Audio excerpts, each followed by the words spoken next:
որ մեր կյանքում արկա է ամենօրյա դրությամբ։ Երկրորդը դարձյալ 2-3 օր առաջ տեղի ունեցած դեպքն է մեր սրբազան պայքարի երիտասարդների հետ պատահած։ Թեպետ նորից եմ կրկնում, հենց այսօրվա ընթերցվածով, որ մեր Տերն ասում է, մի տվեք սրբությունները շներին և մի նետեք նրանք խոզերի առջև, որոնք կպարտառոտեն այդ բոլորը։ Այդուհանդերձ դարձյալ առնչվածը այդ երևույթի Վահագն Ալեքսանյանի և նրա մայրիկի հետ փողոցում տեղի ունեցած դեպքով, բոլոր իմաստներով, թե ինքը, թե իր այսպես կոչված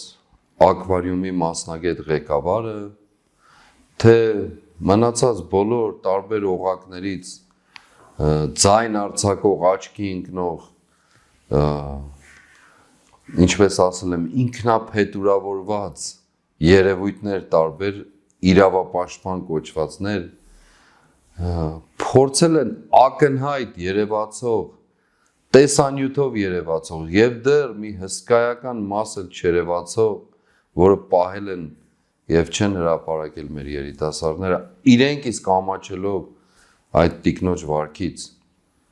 փորձել են այդ ակնհայտ ճշմարտությունը իրենց սեփական մեկնաբանությամբ իրենց իսկ արժեքին համաձայն համարժեք ներկայացնել, այնպես ինչպես ամեն ինչի մեջ քիչ առաջ ասել, միշտ ասել ենք, ստում են, այս դեպքում էլ են խաբում ու ստում։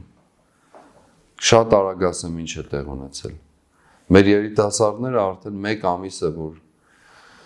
տարբեր վայրերում, բնակավայրերում, առանց իմանալու թե սրանցից ով որ վայրում է բնակվում, այդ գործողությունները չեն վստահում, գործողությունն են իրականացնում։ Քաղաքացիները մոտենում են, կամ իրենք մոտենում են քաղաքացիներին, բացատրում են գործողությունների իմաստը, բովանդակությունը, էությունը,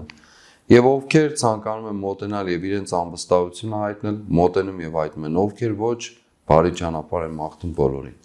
Եվ կան տասնյակ, եթե չասեմ հարյուրավոր քաղաքացիներ, ովքեր այդ պահին չեն ցանկանում մոտենալ և որևէ խնդիր մինչև այսօր չի առաջացել, եթե նրանք իսկ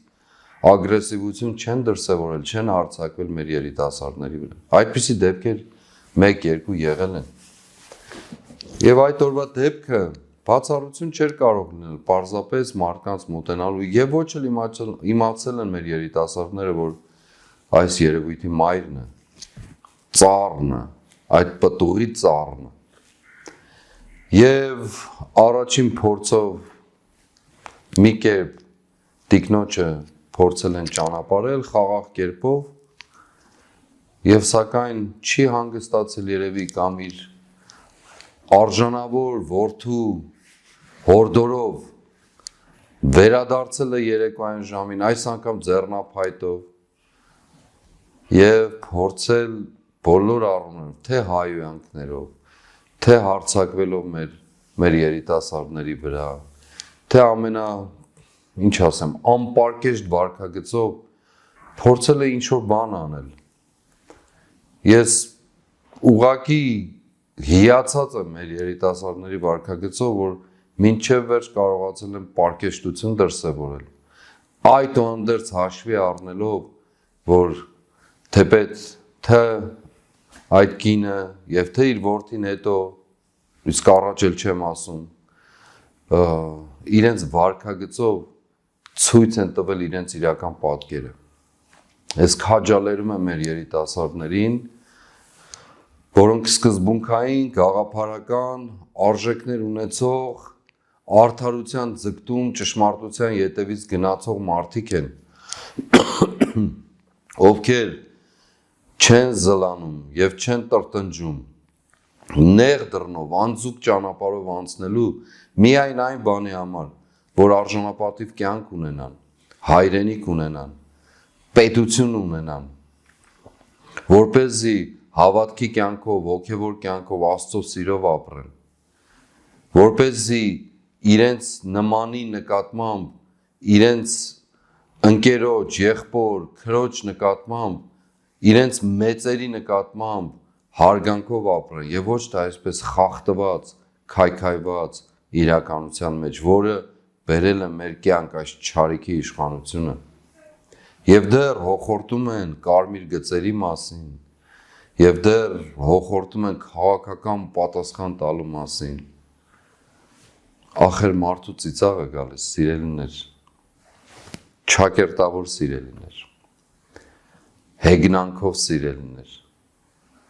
մարդու ծիծաղը գալիս, որ դուք խոսում եք կարմիր գծերի մասին։ Եթե չասեմ այն բոլոր աղետները, որ բերել եք, ամբողջական աղետի իմիջայլոց, որ բերել եք մեր կյանք, միայն մեկ դեպքը եռաբլուրում մեր նահատակ զավակների, հերոսների ծնողներին քաշ տալը, այդպիսի անարգական վիճակի հասցնելը, եւ կարող եմ ասել գրեթե ամենօրյա դրությամբ, բավական, որպեսզի դուք ոչ միայն չխոսեք կարմիր գծերի մասին, այլև ուղղակիորեն հեռանայիք, գլուխներդ կախ հեռանայիք մեր կյանքից։ Այդ թե ովքեր են կարմիր գծեր խախտել, դեռ պիտի փառք տաք Աստծուն, որ մեր երիտասարդները շատ պարկեշտ երիտասարդներ են, շատ պարկեշտ, շատ առաքինի, հասկանում են, թե ինչի համար են իրենք դուրս եկել հրապարակ, ինչի համար են իրենք գործում, որպեսզի այս երևույթները նաև վերանան, որպեսզի ձեր իսկ ծնողներն ու զավակները պաշտպանված լինեն, հարգանք ունենան։ Այս սրա համար իսկ դուք, այո, պտուղի ծառից է ճանաչվում, չար պտուղը չի կարող լինել բարի ծառի արդյունք, լավ ծառի արդյունք, եւ հետեւաբար չար ծառն ու իր չար պտուղը պետք է կտրվեն, ինչպես Սուրբ Գիրքն ասում է, եւ դեն նետվեն, որովհետեւ նրանք տեղ են զբաղեցնում, որովհետեւ նրանք քայքայում են հողը, փչացնում են այդ հողը, որտեղ աճել են կամ տնկվել են։ Ես չեմ ուզում ավելի խորանալ այս թեմայի մեջ, թեպետ դարձյալ այդ երևույթը գծով երբ նայում ենք, այս մարդկանց ծնողները մեր աչքի առջև են, երբեք չի եղել այսպիսի բան, որ քաղաքական կամ հասարակական գործիչների ծնողներին նույնիսկ ճանաչենք, ելուր մնաց ճանաչենք, պիտակներով եւ մագդիրներով իրենց ցուցաբերած վարքի պատճառով։ Մի մոռացեք համբալի պատմությունը կամ համբալների պատմությունը, որը այսօրվա քաղաքապետ կոչվածի հոր արտահայտությունն դրսևորում էր։ Այն ամենազազրելի արտահայտությունն էր, որ մյուս պատգամավորի մայրն էր ասել կամ արտահայտել համացանցում։ Նույնիսկ մտքով անպատկերացնելի է դա։ Այս երևույթն ու դրվագը ինչպես է 70-ամյա իրենց ասելով կինը իրենից մի քանի անգամ փոքր իր թոռների տեղ եղող երեխաներին, երիտասարդներին ամեն այլանդակ խոսքերով հայում եւ վիրավորում եւ դեռ մի բան էլ սպառնում իր ձեռնափայտով եւ ամենահայտնի դրվագը թքող մոր թքող որդին սա անհավատալի եւ աննկարագրելի այսպես հերթով կարծես իրենք բացահայտում են իրենց ներսում եղած իրական պատկերը եւ մի առիթով ասել եմ եթե սրանք հրապարակային կերպով չեն կարողանում իրենց զսպել եւ այսպես արտահայտում են մարդկանց մասին դուք պատկերացրեք իրենց նեղ շրջանակում ինչ հայոյանքներով ինչ խոսքերով ինչ կերպերով են վերաբերմունք ցույց տալիս կամ արտահայտվում մարդկանց մասին միայն մտքով պատկերացրեք մի պահ կտեսնեք ինչ սարսափելի միջավայրը այս մարդկանց միջավայրը թե ընտանեկան թե գործնական այո այդ թքող մոր անպարկեշտ զավակը մեզ ցույց տվեցին, որ խոսել է մեր երիտասարդների մասին, որպես անվանելով նրանց կապիկներ։ Ես վստահ եմ, որ այդ խոսելուց առաջ ինքը մի մեծ հայլի է տեսել, նայել է այդ հայլու մեջ, արտացոլանքը տեսել է և ինքնադրսևորում է ունեցել։ Եվ բնականաբար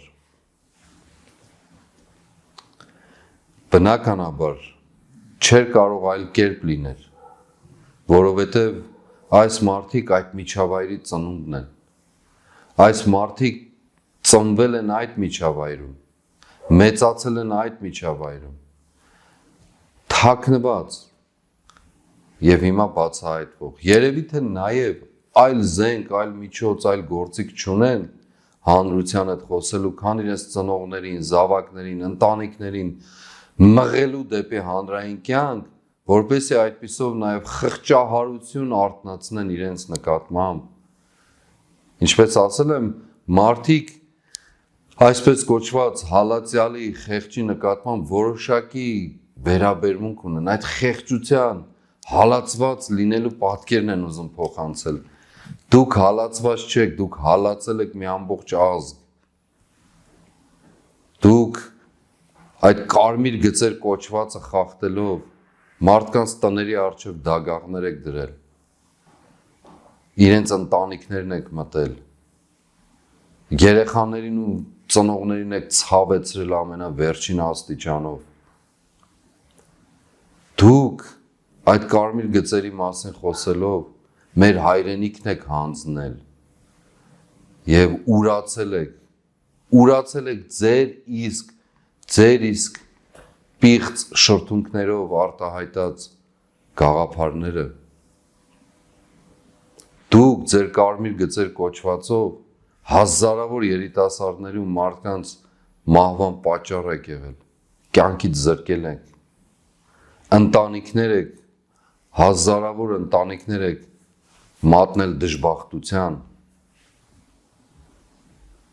Դուք ձեր կարմիր գծեր կոչվածով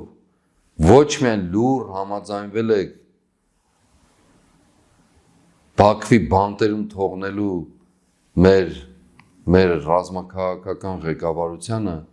այլև լուռ համաձայնությամբ մասնակից եք նրանց դատին, այդ չակերտավոր դատերին, այդ ամբողջ կեղծիքին, երևի նաև ձեր քաջալերանքով։ Հանրությանը դուք կարմիր գծերի մասին մի խոսեք, դուք ոչ կարմիր գիծ ունեք, ոչ կապույտ գիծ ունեք, դուք ընդհանրապես որևէ գիծ չունեք։ Ձեր ընտանեկան պատմությունները, որոնք մեր առջև դրված են, ոչ ենթադրյալ, այդ ճշմարտությամբ, եթե մենք սկսենք խոսել դրանց մասին, մեզ թույլ տանք ձեր աստիճանի իջնել, ձեր այդ, ինչ ասեմ, ամենավերջին աստիճանի փողոցային, դուք ձեզ ոչ միայն լավ չեք զգա, այլև հանրությունը ձեր ծագումնաբանությունն էլ ամբողջությամբ կհասկանա, թե ովքեր եք դուք։ Բայց փառք տվեք Աստծուն, որ ձեր դիմաց ձեր նման մարդիկ չեն, հասկանում են մարդիկ, որ կան տեղեր, որոնք չի կարելի մուտք գործել։ Մենք օրինակ գիտենք, չէ, որ այս մարդու ընտանիքը խաչթառակից է, օրինակ Իջևանի շրջան և այլ բաներ, բայց չենք խոսում այդ մասին, կարիք չկա։ Եվ ամփոփելով, սիրելի հայրենակիցներ,